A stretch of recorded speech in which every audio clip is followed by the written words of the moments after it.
Honour. Honour होता है इज्जत या फिर सम्मान, किसी का इज्जत करना या सम्मान करना होता है honour. My honour is at stake. My honour is at stake. Stake means होता है दांव पर, कोई चीज होती है ना दांव पर लगा दी। स्टक मीन्स होता है कि ये चीज मेरी दांव पर लगी है। यहाँ पर इसका जो मीन्स है माय ऑनर इज स्टक का, वो है मेरी इज्जत दांव पर लगी है। Hello guys, welcome back on my channel Nishu classes. ये हमारा सेकंड पार्ट है। आई होप आपको पसंद आएगा। अगर आपको पसंद आता है तो प्लीज लाइक शेयर सब्सक्राइब करना बिल्कुल न भूलना। इनकन्वीनियंस यानी कि असुविधा और असुविधाजनक, ठीक है। इनकन्वीनियंस का मतलब होता है असुविधा या असुविधाजनक। I don't want to put you to any inconvenience. मैं आपको किसी भी तरह की परेशानी में नहीं डालना चाहता। ये वर्ड मीनिंग के साथ मैंने थोड़े वाक्य बनाए हैं। आई होप आपको पसंद आएंगे। प्लीज आप हमें कमेंट में जरूर बताना कि आपको हमारी ये वीडियो कैसी लगी। अपराइट। अपराइट यानी कि सीधा, ईमानदार, शरीफ, सच्चा या न्यायी। अपराइट के इतने सारे मीन्स होते हैं, आप इन्हें अपने अकॉर्डिंग किसी भी सेंटेंस के आगे पीछे लगा सकते हो। अपराइट यानी कि सीधा, ईमानदार, शरीफ, सच्चा, न्यायी। I know he is an upright man. मुझे पता है वह शरीफ आदमी है। अपराइट यहाँ पे देखो शरीफ लगा है, यहाँ पे ईमानदार भी लगा सकते हैं आप, सच्चा और न्यायी भी लगा सकते हैं। इनका सबका एक ही मीन्स होगा। I know he is an upright man. मुझे पता है वह शरीफ आदमी है, मुझे पता है वह सीधा आदमी है, या मुझे पता है वह ईमानदार आदमी है। आप इसे अपने अकॉर्डिंग किसी भी तरीके से यूज कर सकते हो। स्नोर यानी कि खर्राटे लेना। स्नोर का मीन्स होता है खर्राटे लेना। I saw you snoring when you were sleeping. I saw you snoring when you were sleeping. मैंने तुम्हें खर्राटे लेते हुए देखा है जब तुम सो रहे थे। सोते हुए खर्राटे लेते हैं आई थिंक, बट चलो कोई बात नहीं। स्लैंग। स्लैंग का जो मीन्स होता है वो होता है बदनामी, निंदा, अपशय, झूठा कलंक लगाना। यानी कि किसी को झूठा बदनाम कर देते हैं ना, उसको हम स्लैंग बोलते हैं। तो इसे हम वाक्य में इस तरीके से यूज करेंगे। She was accused to slandering her former boss. accused का मतलब होता है किसी पर कलंक लगाना। She was accused of slandering her former boss. उन पर अपने पूर्व बॉस को बदनाम करने का आरोप लगाया गया था। उन पर अपने पूर्व बॉस यानी कि पहले बॉस को बदनाम करने का आरोप लगाया गया था। ओके, आप इस तरीके से यूज कर सकते हैं। डिप्लोमेटिक। डिप्लोमेटिक का मतलब होता है राजनयिक, कूटनीति, कूटनीतिज्ञ या व्यवहार कुशल, ठीक है। इस मतलब डिप्लोमेटिक को भी हम बहुत सारे वर्ड्स के लिए यूज करते हैं। तो यहाँ पर हमने किस सेंटेंस के लिए यूज किया है, तो चलिए देखते हैं। ये डिप्लोमेटिक होता है ना, एक बहुत ही जैसे पॉलिटिशियन वर्ड होता है, इस तरीके से हम इसे यूज कर सकते हैं। वैसे तो हम इसे व्यवहार कुशल के लिए भी यूज करते हैं, बट ये बहुत ही ज्यादा यूजफुल वर्ड है जो आजकल के टाइम में है। सी is usually a claim and diplomatic woman. She is usually a claim and diplomatic woman. वह आमतौर पर एक शांत और कूटनीतिक महिला है। कर्ज। कर्ज का मतलब क्या होता है, मसलना या चूर चूर करना, कुचलना या प्रेमासक्त होना, ठीक है। कर्ज इस वाले वर्ड को हम 2-3 तरीके से यूज कर सकते हैं। वैसे तो मैंने आपको जो बताया है, मसलना, चूर चूर करना, कुचलना या प्रेमासक्त होना, इनके लिए यूज करते हैं। लेकिन कर्ज वर्ड जो आजकल है वो काफी ट्रेंडिंग वर्ड है, जो आप आजकल काफी सुनते भी होंगे। तो हमें उसे किस तरीके से यूज करना है, तो चलिए देखते हैं। Don't curse this box, there are flower inside. इस बक्से को मत तोड़ो। एविडेंस। एविडेंस का मतलब होता है सबूत, साक्ष्य या परिणाम। एविडेंस ये भी काफी ट्रेनिंग वर्ड है। Have you got any evidence to support this allegations. क्या आपके पास इस आरोप के समर्थन में कोई सबूत है। ऐसे भी बोल सकते हैं कि आपके पास इस आरोप के साक्ष्य में कोई सबूत है या कोई परिणाम है। इस तरह मतलब प्रमाण है एविडेंस। सॉरी, थोड़ा मिस्टेकिंग हो जाता है। सबूत, साक्ष्य और प्रमाण, ये एविडेंस के लिए यूज होते हैं। रिकॉग्नाइज, रिकॉग्नाइज का मतलब होता है पहचानना, मान्यता देना। रिकॉग्नाइज मतलब होता है पहचानना या फिर मान्यता देना। Did you recognize me, did you recognize me, क्या तुमने मुझे पहचाना, या फिर क्या तुमने मुझे किसी चीज के लिए बोल देते ना मान्यता दी, डिड यू रिकॉग्नाइज मी। तो इस रिकॉग्नाइज मीनिंग को भी हम 2 से 3 वर्ड्स के लिए यूज करते हैं। तो वो आप अपने अकॉर्डिंग लगा सकते हैं कि आपको किस सेंटेंस के लिए क्या मीनिंग चाहिए। वर्ड है वो है स्ट्रेंगल। स्ट्रेंगल का मतलब होता है गला दबाना या गला घोटना। स्ट्रेंगल का मीन्स होता है गला दबाना या फिर गला घोटना। We know that he was strangled, we know that he was strangled, हमें पता है उसका गला घोटा या फिर दबाया गया है। ठीक है, उसका गला घोटा या दबाया गया है। मैस, मैस का मतलब होता है मुसीबत, झंझट, गड़बड़ी या भोजन ग्रह। मैस का मतलब होता है मुसीबत, झंझट, गड़बड़ी या भोजन ग्रह। देखो ये मुसीबत, झंझट, गड़बड़ी से अलग है भोजन ग्रह, जहाँ पर खाना बनाया जाता है बहुत बड़े उसमें, तो उसे भोजन गृह कहते हैं। अधिकतर आपने ये मैस का नाम कॉलेज या फिर आपने बड़े बड़े हॉस्टल में सुना होगा। I think he is in deep mess, I think he is in deep mess, मुझे लगता है वह बहुत बड़ी मुसीबत में है। ठीक है, मुझे लगता है वो बहुत बड़ी मुसीबत में है। या फिर हम उसे ऐसे भी यूज कर सकते हैं, I think he live in mess, मतलब वह मैस में रहता है। तो हमारा मीनिंग है वो है ट्रेस। ट्रेस का मतलब होता है पीटना या छटपटाना। ट्रेस का मतलब होता है पीटना या छटपटाना। Why has being थ्रेस्ड, Why has being थ्रेस्ड, उसे क्यों पीटा जा रहा है, उसे क्यों पीटा जा रहा है। थ्रेस का मतलब होता है पीटना या छटपटाना। ओके, इसे हम थ्रेस को इस तरीके से यूज कर सकते हैं। एक्यूज, एक्यूज का मतलब होता है इल्जाम लगाना या फिर दोष लगाना। एक्यूज इल्जाम लगाना या फिर दोष लगाना। Are you accusing me of lying, are you accusing me of lying. Accusing, accusing यानी कि इल्जाम, क्या आप मुझ पर झूठ बोलने का आरोप लगा रहे हैं। इल्जाम को आरोप भी कहते हैं ना, या फिर दोष लगा रहे हैं। हम इस तरीके से इस वर्ड मीनिंग को यूज कर सकते हैं। एक्यूज, एक्यूज इल्जाम, दोष या फिर आरोप। रेस्टिकेशंस, रेस्टिकेशन का मतलब होता है निष्कासन। रेस्टिकेशन का मतलब होता है निष्कासन। इस वर्ड से आप सभी लोग वाकिफ होंगे। रेस्टिकेशन, रेस्टिकेशन होता है निकासन, यानी कि किसी को निकालना। ओके, इसे हम किस तरीके से वर्ड में यूज करेंगे, तो आइए देखते हैं। Here your rustication letter, here's your rustication letter, यह रहा तुम्हारा निष्कासन पत्र। या तुम्हारा जैसे रिजाइन यूज करते हैं ना, इस तरीके से हम रेस्टिकेशन यूज करते हैं। मॉकरी, मॉकरी का मतलब जो होता है मजाक या उपहास, जिसे हम किलिंग बोलते हैं। मॉकरी मजाक या उपहास, यानी कि किसी का मजाक या उपहास उड़ाना।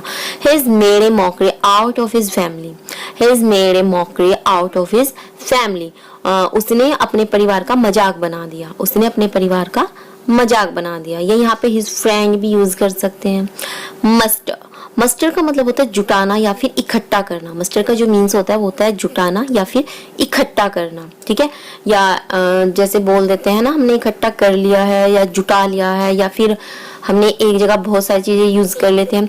You should have mustered some more courages, you should have mustered some more courages, तुम्हें थोड़ी और हिम्मत जुटानी चाहिए थी। हिम्मत यानी कि क्रेजेस। वो है रेस्क्यू। रेस्क्यू का जो मीन्स होता है बचाव करना या फिर राहत का। आपने काफी सुना होगा, आजकल के टाइम में ऊपर पहाड़ों में बरसात हो रही है, तो उसके लिए हम काफी चीज यूज करते हैं। This rescue operation is being held up, बचाव कार्य चल रहा है। जैसे अभी लैंडस्लाइड हो रही है, तो वहां पे कहते हैं ना, वहां पे रेस्क्यू ऑपरेशन चल रहा है, यानी कि बचाव कार्यस्थल चल रहा है।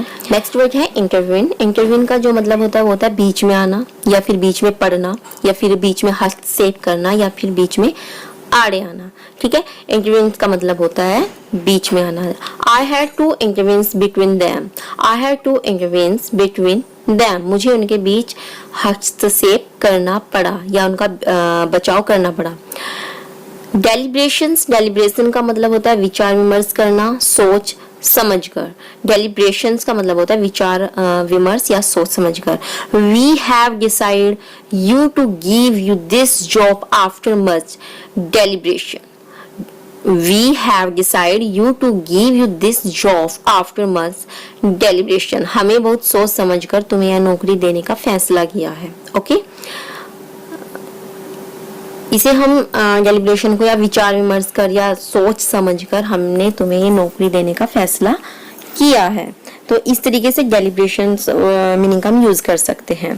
असोल्ट का मीन्स जो होता है वो होता है हमला या आक्रमण करना. असोल्ट यानी कि उसने मतलब बोल देते ना आतंकवादियों ने बच्चों पर हमला कर दिया.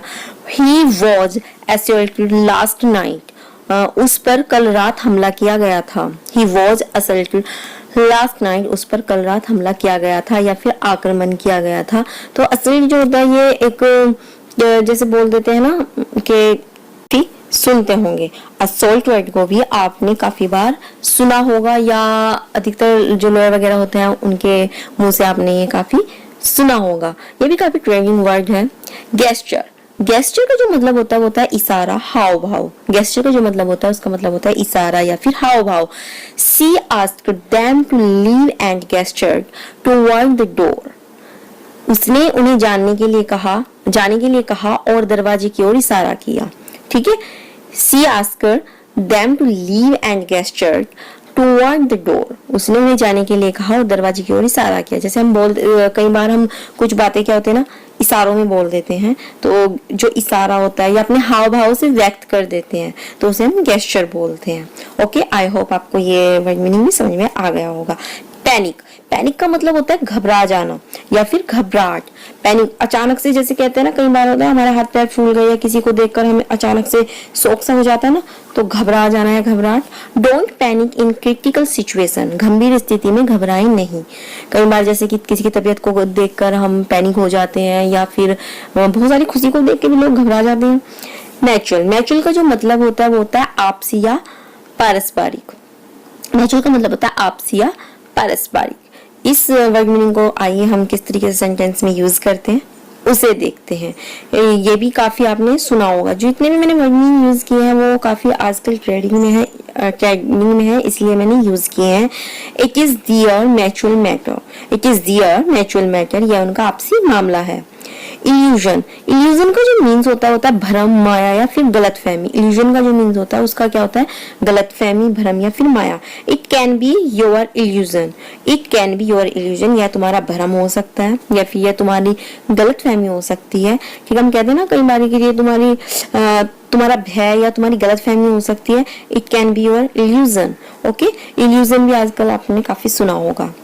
अगला जो वर्ड मीनिंग है ये है हमारा वर्ड मीनिंग है वो है पार्शियल. पार्शियल से आपको खुद ही पता चल गया होगा कि एक पक्षपातीपूर्ण या पक्षपाती या अंशीय या अधूरा. पार्शियल का मतलब होता है पक्षतापूर्ण या फिर पक्षपाती या फिर अंशीय या अधूरा. पार्शियल से मतलब जैसे हम पढ़ रहे हैं पार्शियल उससे हमें थोड़ा सा पता चल जाता है कि इसका क्या मीनिंग हो सकता है. I am very partial two sweet food. I am very partial two sweet food मतलब इसका मतलब होता है मैं मीठी चीजों के प्रति बहुत पक्षपाती हूँ. या पक्षपाती मतलब जैसे कहते हैं ना कि पक्षपाती में भेदभाव जैसा वर्ड यूज होता है तो उसका पार्शियल का मीन्स होता है कि मैं बहुत पक्षपाती हूँ या फिर मुझे जैसे कहते हैं ना मुझे बहुत पसंद है मैं किसी को नहीं देती. तो ये पार्शियल्स को हम इस तरीके से यूज कर सकते हैं. आई होप आपको वीडियो अच्छी लग रही होगी. नेक्स्ट जो हमारा वर्ड है वो है ये है हमारा ड्रिजल. यानी कि ड्रिजल का जो मीन्स होता है बूंदाबांदी या रिमझिम वर्षा. आजकल बहुत हो रही है ना कि हल्की हल्की बरसात, बूंदाबांदी, रिमझिम. It was drizzling last night. It was drizzling last night. ट्रेंसी. ट्रेंसी का मतलब जो होता है वो होता है प्रवृत्ति या फिर रुझान, इच्छा. ट्रेंसी का मतलब होता है प्रवृत्ति, रुझान या फिर इच्छा. ही हैज अ ट्रेंसी और to forget things. He has a tendency to forget things. उनकी मतलब उसकी चीजों को भूलने की एक प्रवृत्ति है. मतलब कुछ लोगों का होता है ना कि कोई भी चीज रख के भूल जाते हैं तो मतलब एक हमारी आदत में शामिल हो जाता है उसे हम टेंडेंसी बोलते हैं कि प्रवृत्ति है या हमारी मतलब इच्छा के लिए भी हम एडोसिटी, हिम्मत, गुस्ताखी या फिर जरूरत. He had the audacity to ask for an increase in salary. उसे अपना वेतन यानी कि अपना पेमेंट वृद्धि के लिए बोलने का साहस था. Hello guys, welcome back on my channel Nishu Classes. आज हम आपके लिए लाए हैं एक बहुत अच्छी सी क्लासेस। आप इसमें कमेंट करके जरूर बताना कि आपको कैसी लगी और लाइक शेयर सब्सक्राइब करना बिल्कुल ना भूलना। साथ ही साथ बेल आइकन बटन प्रेस करना ताकि आपको आने वाले सभी वीडियो का नोटिफिकेशन मिल जाए। आज हम वर्ड मीनिंग के हिसाब से सेंटेंसेस का यूज करेंगे, तो प्लीज आप हमें कमेंट में जरूर बताइएगा कि आपको ये वीडियो कैसी लगी। तो चलिए करते हैं शुरू। स्लैप, स्लैप यानी कि थप्पड़ मारना या चांटा मारना। स्लैप को आप सभी जानते हैं, तो उसका जो एग्जाम्पल है वो है she raised her hand to slap him.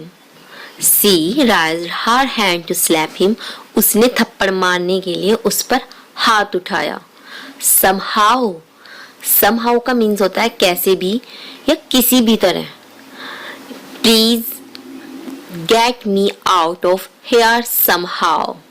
Please get me out of her somehow, किसी भी तरह मुझे यहाँ से निकालो। इसका जो हिंदी सेंटेंस है वो किसी भी तरह मुझे यहाँ से निकालो। Hey guys, I am sorry, थोड़ा टाइपिंग करते हुए प्लीज की स्पेलिंग में मिस्टेकिंग हो गई, so please ignore it. Pathetic, pathetic का जो मीन्स होता है वो होता है करुणाजनक या फिर दिल पर असर करने वाला या फिर नाउमीद, दयनीय। जिसे हम बोलते हैं ना, जैसे जो हमारे दया के काबिल होता है उसे बोलते हैं हम पैथिक। जिस पर हमें थोड़ा सा क्या आ जाए, जैसे कि ये बहुत बेचारा है, ऐसे तरीके के वर्ड यूज करते हैं ना। बेचारा टाइप जो इंसान होता है उसके लिए हम पैथिक का यूज करते हैं। Okay, don't tell me your pathetic story. Don't tell me your pathetic story, इसका मतलब है मुझे अपनी दुख भरी कहानियां मत सुनाओ। फॉर्चुनेट, फॉर्चुनेट का मीन्स जो होता है वो होता है खुशकिस्मत या फिर भाग्यशाली। कहते हैं ना कि मैं बहुत खुशकिस्मत हूँ या भाग्यशाली हूँ, तो इसका जो एग्जाम्पल है वो I am fortunate to have a family like this. मैं भाग्यशाली हूँ कि मुझे ऐसा परिवार मिला। ओके, फॉर्चुनेट यानी कि खुशकिस्मत या भाग्यशाली। नेक्स्ट हमारा वर्ड है वो है एस्केप। एस्केप का मतलब होता है सुरक्षित बचकर निकल जाना या फिर पलायन करना या भागना। Okay, how did you escape from the culls of the kidnappers. How did you escape from the culls of the kidnappers. Kidnappers यानी कि अपहरणकर्ता जो होते हैं। ओके, तो इसके हम बोलते हैं अपहरणकर्ताओं के चंगुल से तुम कैसे बचकर निकल गए। नेक्स्ट है गिमकी। गिमकी का जो मीन्स होता है बनावटी। बहुत से लोग होते हैं ना कि बनावटी होते हैं, मतलब अपना ही एक अलग तरीका सा दिखाते रहते हैं, उसके बोलते हैं हम गिमकी।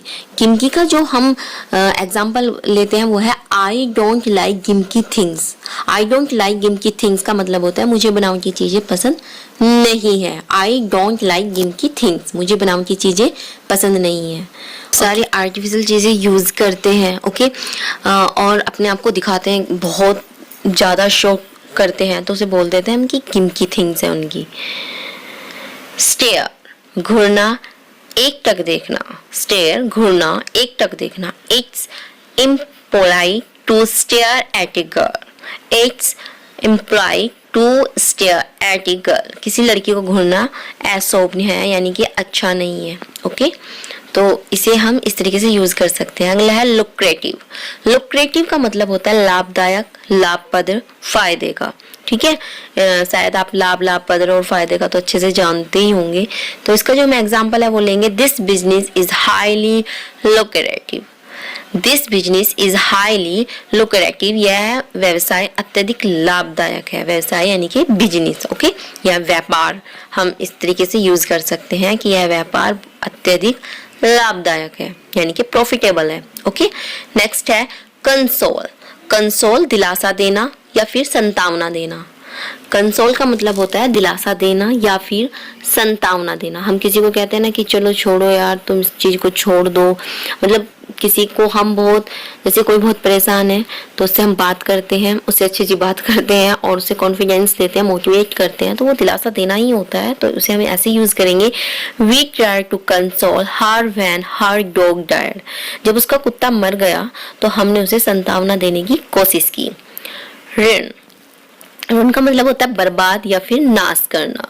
ऋण का मतलब होता है बर्बाद या फिर नाश करना। ओके, तो इसका जो हम एग्जाम्पल सेंटेंसेस लेंगे वो ये है, drugs can run your life. Drugs can run your life मतलब ड्रग्स तुम्हारे जीवन को बर्बाद कर सकता है या कर देता है। ओके, फुलफिल, फुलफिल का मतलब होता है पूरा करना या फिर सफल करना। फुलफिल का मतलब होता है पूरा करना या फिर सफल करना। ठीक है, I have to fulfil my father's dream.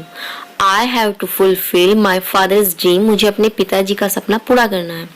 Entrap, entrap का मतलब जो होता है, इंट्रैप वैसे आप बहुत अच्छे से इस मीनिंग को कई बार भी पढ़ चुके होंगे, लेकिन इंट्रैप का मतलब होता है फंसाना या बहकाना। ओके, इंट्रैप का क्या मतलब होता है, फंसाना या बहकाना। तो इसका जो हम एग्जाम्पल यूज करेंगे वो करेंगे, he has taken my name just to interrupt me. He has taken my name just to interrupt me, उसने मेरा नाम सिर्फ मुझे फंसाने के लिए लिया है। Okay, turn coat, turn coat का मतलब होता है दल बदलू या विश्वासघाती। टर्न कोट का मतलब होता है दल बदलू या विश्वासघाती, यानी कि जो विश्वास के लायक नहीं होता ना उसे बोलते हैं हम टर्न कोट। ठीक है, जो बार बार धोखा देता है। Everyone knew he is a turn coat, सभी जानते थे कि वह एक दल बदलू है, जिसे हम दोगला नाम से बोल देते हैं ना कि दोगला है। थ्रो, थ्रो मीन्स होता है फेंकना। थ्रो मीन्स क्या होता है, थ्रो मीन्स होता है फेंकना। Stop throwing your garbage here. Stop throwing your garbage here, अपना कचरा यहाँ फेंकना बंद करो।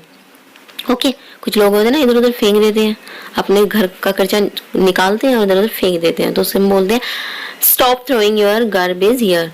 सस्पेक्ट, सस्पेक्ट का मतलब होता है संगीन या संदेह युक्त या फिर शक। सस्पेक्ट का क्या मतलब होता है कि जैसे हम कुछ लोग शक लायक होते हैं, मतलब सस्पेक्ट पर्सन। ओके, तो उसका जो हम एग्जांपल है हम उसे इस तरीके से यूज करेंगे। वैसे इस सस्पेक्ट को हम और भी कुछ कहते हैं, वो आप हमें कमेंट में जरूर बताना कि सस्पेक्ट को हम और क्या कहते हैं।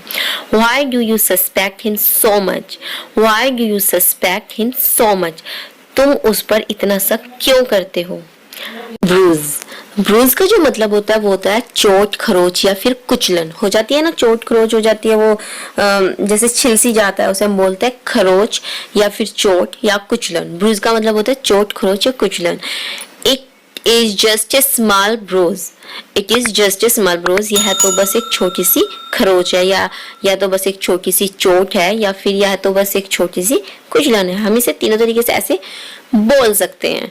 ओके, आप क्या बोलते हैं जरूर बताना। इम्पोज, इम्पोज लागू होना, प्रभाव डालना या फिर थोपना।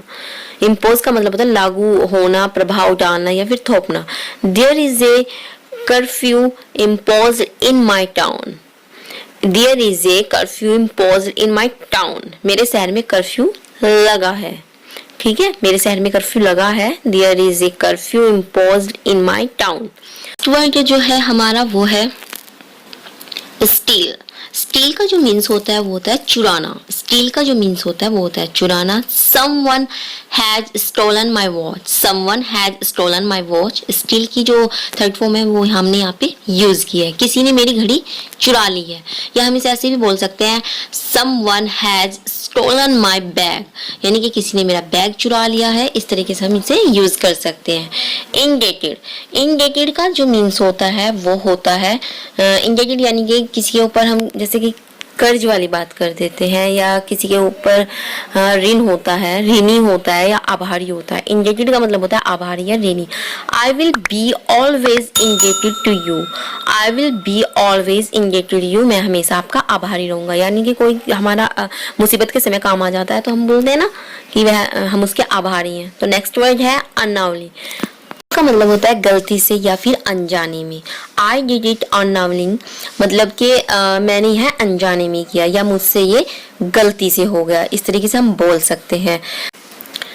नेक्स्ट वर्ड जो हमारा आता है वो होता है टॉलरेट। टॉलरेट का जो मीन्स होता है वो होता है सहन करना या फिर बर्दाश्त करना। टॉलरेट का जो मीन्स होता है वो होता है सहन करना या फिर बर्दाश्त करना। I will not tolerate this behaviour, I will not tolerate this behaviour, मैं इस व्यवहार को बर्दाश्त नहीं करूंगा या मैं इस तरीके की व्यवहार को मैं सहन नहीं करूंगा। तो कुछ वर्ड मीनिंग ये थे। नेक्स्ट हम सेकंड पार्ट में लेके आएंगे। ये हमारा फर्स्ट पार्ट था। आई होप आपको वीडियो अच्छी लगी होगी। अगर आपको वीडियो अच्छी लगी है तो प्लीज प्लीज प्लीज आप कमेंट में जरूर बताइएगा। साथ ही साथ चैनल को लाइक शेयर सब्सक्राइब करना बिल्कुल न भूलना। बेल आइकन बटन प्रेस करना ताकि आपको आने वाली सभी वीडियो का नोटिफिकेशन मिल जाए। हमारा एक प्रयास है आप तक इस तरीके की नॉलेज को पहुंचाना, तो प्लीज आप हमें मोटिवेट करने के लिए लाइक शेयर तो कर ही सकते हैं और प्लीज सब्सक्राइब बिल्कुल मत भूलना करना। ओके, मिलते हैं हम आपको नेक्स्ट वीडियो में। तब तक के लिए जय हिंद जय भारत।